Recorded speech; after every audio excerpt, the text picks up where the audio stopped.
તો મિત્રો હું આવી ગયો છું બગદાણા ધામ, જ્યાં કે મિત્રો બાપાની ભવ્ય પ્રસાદી કઢીનો પ્રસાદ અને બાપાની ખીચડીનો પ્રસાદ અને આ મિત્રો આ છે બગદાણા ધામની રામ રોટીનો પ્રસાદ.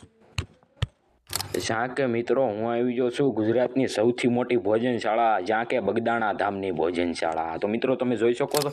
તો મિત્રો તમે પણ બાપાની રામ રોટીનો પ્રસાદ લીધો હોય ને તો કોમેન્ટમાં જરૂરથી લખતા જજો બાપા સીતારામ.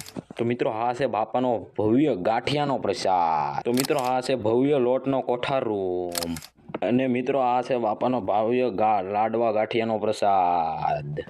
મિત્રો કાંક આવું છે બાપાનું ભવ્ય રસોડું, જ્યાં કે મિત્રો હું આવી ગયો છું ગુજરાતની સૌથી મોટી ભોજનશાળા, જ્યાં કે બગદાણા ધામની ગુરુ આશ્રમ બગદાણા ધામની ભોજનશાળા.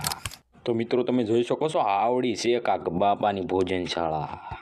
તેમાં મિત્રો તમે જોઈ શકો છો દરરોજ લાખોની સંખ્યામાં લોકો અહીં પ્રસાદી લે છે તો ગુરુ આશ્રમ બગદાણા ધામમાં. તો મિત્રો તમે જોઈ શકો છો કાંક આવડી મોટી છે બાપાની ભોજનશાળા. મિત્રો તમે બાપાની ભોજનશાળામાં પ્રસાદ લીધો હોય ને તો કોમેન્ટમાં જરૂરથી લખતા જજો બાપા સીતારામ.